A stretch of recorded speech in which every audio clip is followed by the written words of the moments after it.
It's 1794, and it's our final day in France. In a revolt against the endless killings, the leader of the revolution, Robespierre himself, was sent to the guillotine, and the terror was over. No longer in fear of their lives, the nobility came out of hiding and returned to fancy fashion, this time as a macabre means of self-expression. In honour of those killed, women gave themselves short guillotine haircuts, sewed the executioner's cross on their backs, and wore some very twisted jewellery.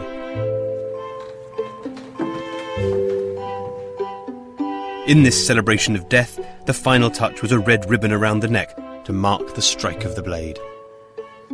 Lovely. Bent on revenge, angry young aristocrats would roam the streets looking for revolutionaries to beat to death.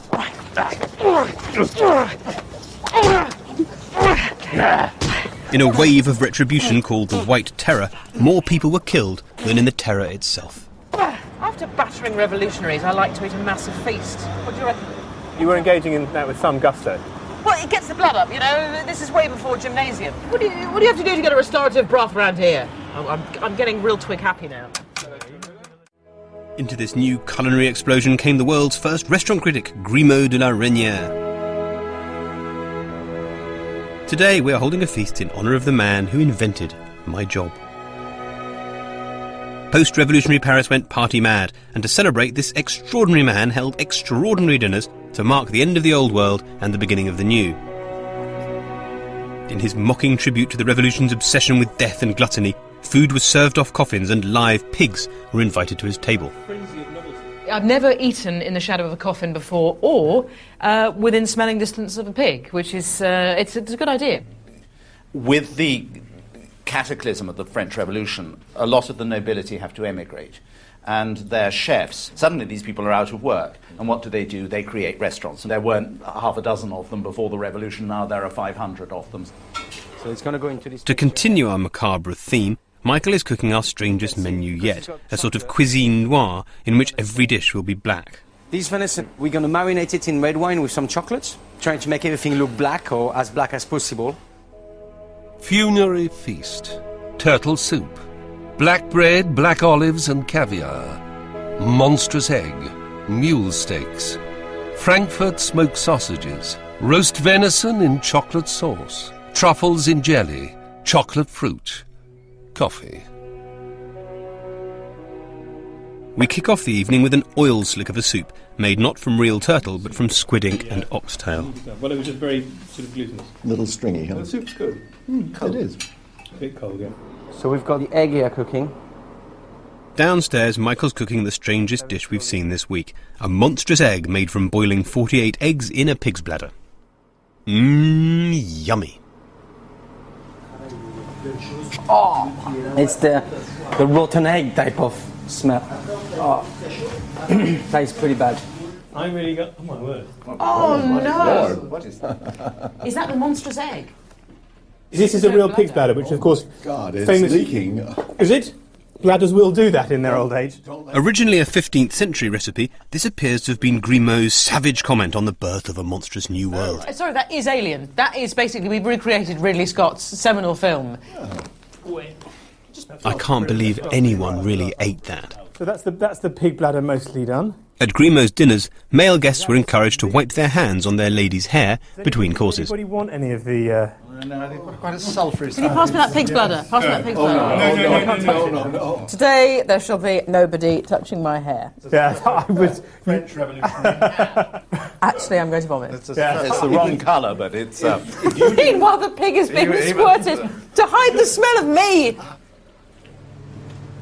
Black Feast, or the Black Friday as I would call it, hasn't been a really pleasant experience today. Having to cook very dark food with very horrible dark flavours, like sort of burnt flavours. Everything is black and covered in chocolate and browning and everything like this, so it hasn't been really nice. I think Grimaud was a bit crazy. What is it? I don't know, the menu said mule. Next up is venison in chocolate and mule steaks. I think the surface is reflective, so you can see your own look of horror as you tuck in. Okay, what we've got there, I think it's their mule steak. In 1795, Grimaud set up the world's first jury of food critics. I guess it's sort of fillet steaky. Ostrich. It's a bit more like ostrich, but Paris's new restaurants sent their dishes to be judged during weekly 5-hour dinners at his house. For the first time, food becomes something that everybody can appreciate, if not afford. But suddenly, dining is out there. It's not the preserve of people in palaces and kept away from the ordinary person. The revolution had democratised food.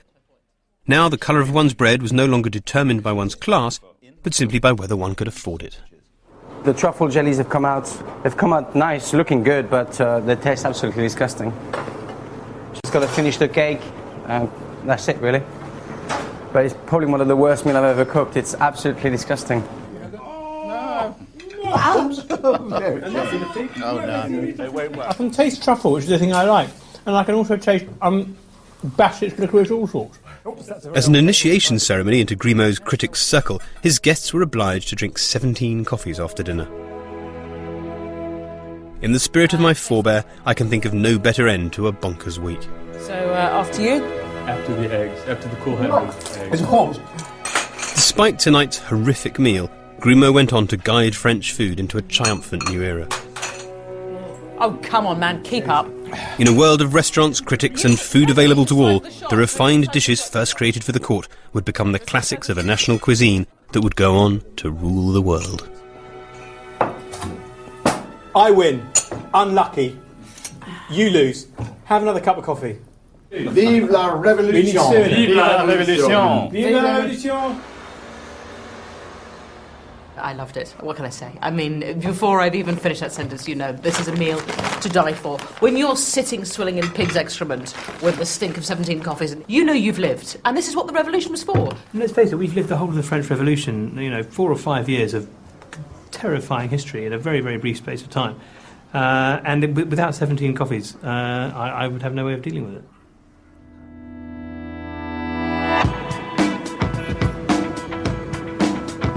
Back in the 21st century, it's time to see what a week of revolutionary food has done to our bodies. So how do the results look this time? Very surprising. I'm not too sure if I'm a good doctor or not, but everything is much better for Giles and Sue. See, this king and queen thing really works for us, you know? It did. So Giles, your cholesterol was 6.7. After 1 week of French food, it's 6.1. Your bilirubin was 32, now it's 16, half of it, and the rest is perfect. How amazing! Our weight's the same, our sugar levels are lower, and our livers have actually got healthier. Thank God the revolution got us in time. Apparently 1 week of Louis XVI and Marie Antoinette diet is very good for people, so maybe I'm going to prescribe it right now. Excellent. What a result. Yeah, nice one.